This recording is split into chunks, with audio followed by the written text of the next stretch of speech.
Hey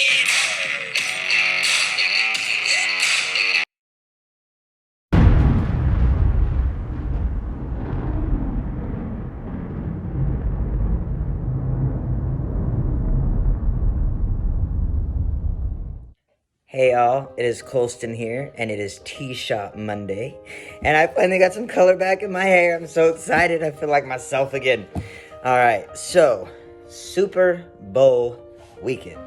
First of all, I had the privilege of hanging out with the cool-ass crowd, and the food was off the chain. For those who don't know what it means, it was freaking amazing. And man, okay, so first of all, I was rooting for the Bengals only because they've never won a Super Bowl, right? So underdog all the way, right?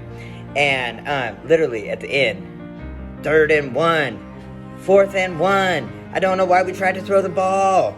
I'm like, your quarterback is skinny as hell. If he got the ball on the snap, you just pick him up and throw him over the pile. It's 1 yard, and then y'all could have gone for a field goal. But I also understand that Stafford has been trying and playing for a while. So, I mean, I am glad that, they were able to...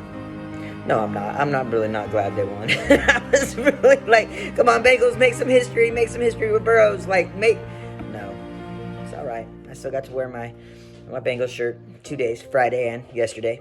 I'll wear it again. I'm not afraid.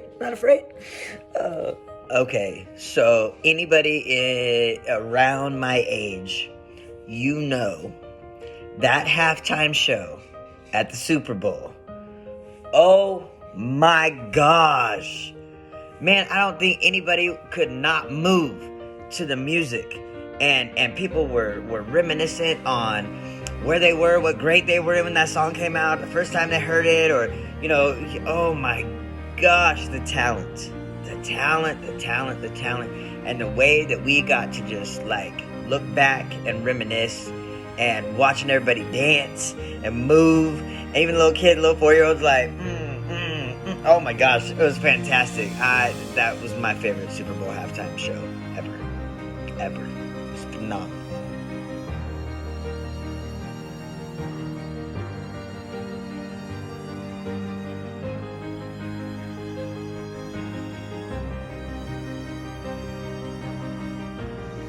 Alright, so voice changes.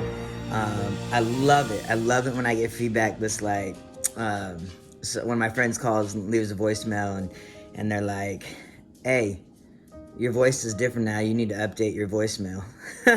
I've updated it twice since starting T. That will never get old. You want to tell me update my voicemail because my voice is deeper now? Absolutely. That will be awesome. Totally awesome. All right. So today is February 14th, and that makes it Valentine's Day.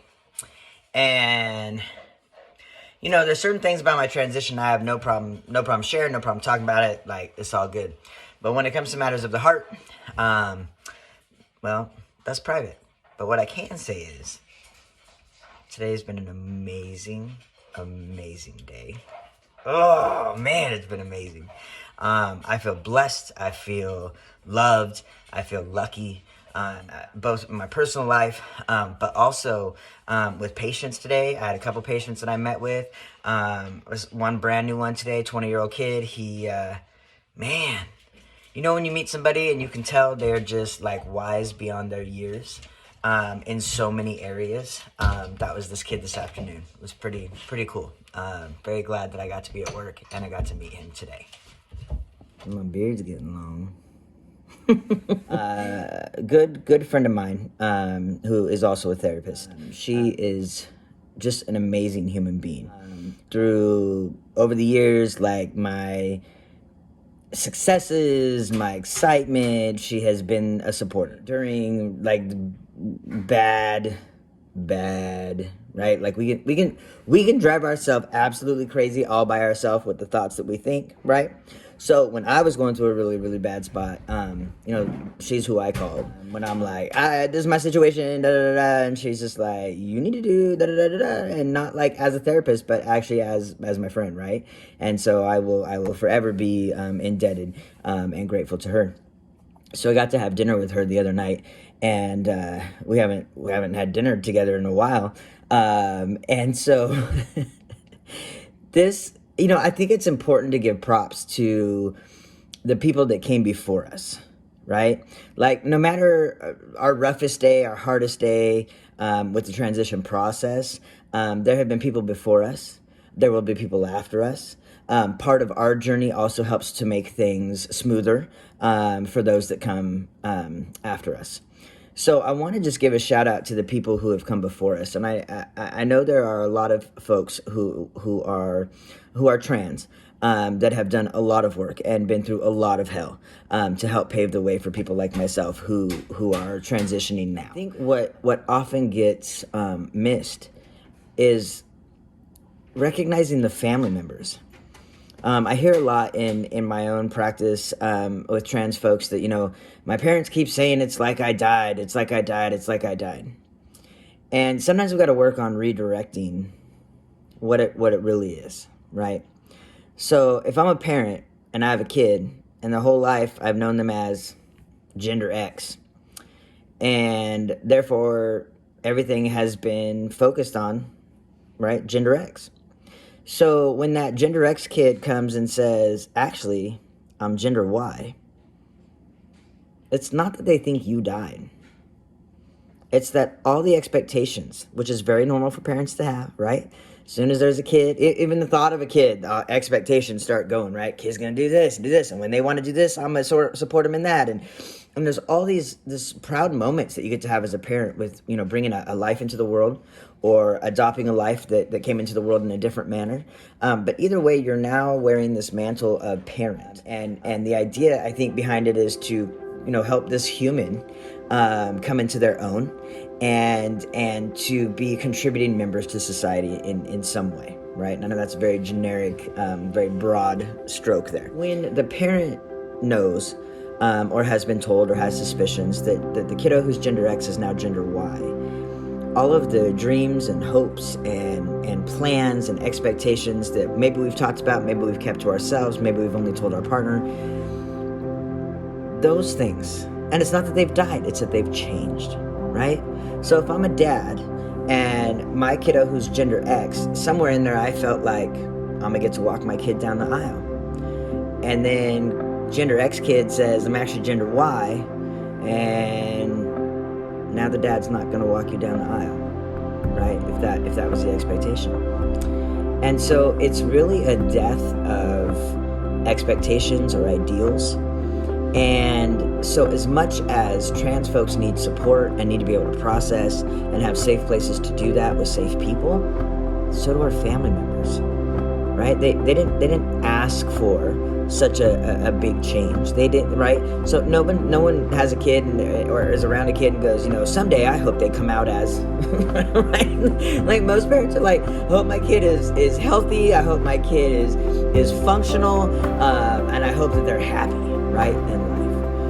Again, also I'm aware of a very broad stroke. And so sometimes we forget to point out that for especially kiddos who they're minors, they're under 18, they're still figuring out their world, and I can't even imagine what it would be like to have a kid come to me and say I'm trans, and they're not even like 8 yet, right, or like 12 or 40 something, like that's a big thing, right?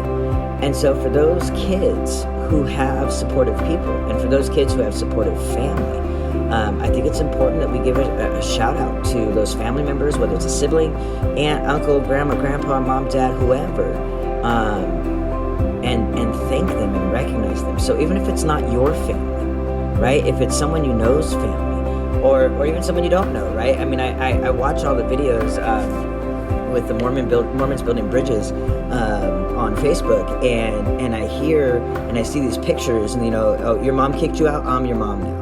Right? So all of those people who have been able to find it in their heart that despite conditioning, despite, whatever it is, that they are all about, I'm still going to love you. Even if your family doesn't, right? Like, you're my family now. and free mom hugs, and all those things that a lot of us in the LGBT community don't exactly get to experience or have from our own family of origin. And we talk a lot in different places about family of origin and family of choice. It's amazing when those two can align, but that's not usually the case. So family of choice, finding those people who are supportive, but especially recognizing them and saying out loud, your journey as a parent to a trans kid, that's not an easy path. It's not an easy road. And if you're still supporting your kid and you are like an advocate and a cheerleader for them, whether that's out in public or within the confines of your own home or in the confines of your conversations with your kid, I want to give a shout out. I want to give a shout out to my friend, and listening to some of her stories and her experiences. I know my experience going to the courthouse. I don't know a parent's experience going to the courthouse, right, for a legal name change with their kiddo. That's such a huge deal. Such a huge deal to have that support. It's a scary thing because there's a lot of judgment out there, and there's a lot of unsafe places, and a lot of our family of choice or our LGBTQ plus members haven't been lucky enough to survive hate crimes. Some have been killed by them. So I think it's important to continue to shout out and recognize any means of support that we get. In fact, today, I have a coworker that I work with who's meeting with a patient, and she's like, I just want you to come say hi to him. I just want you to meet him. I'm trying to talk to him about how counseling can be helpful. And I was like, yeah, dude, like, no problem. And she give me a little background on this patient. And then she says that he had told her, like, he's never had a good experience in therapy, and he's never clicked with male therapists.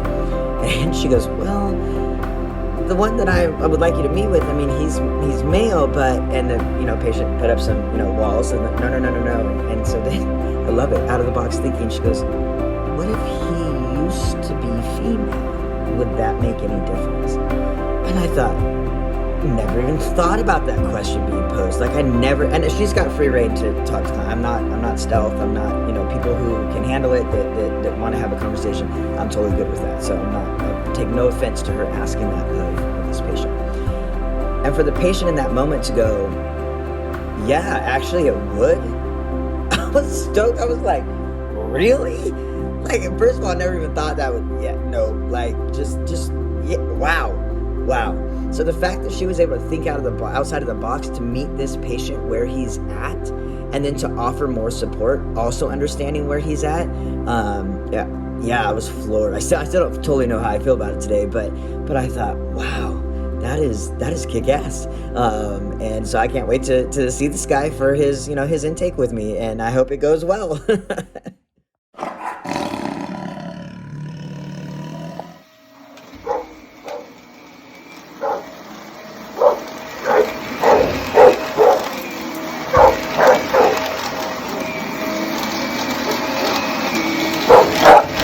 She hates the vacuum. Wants to kill it.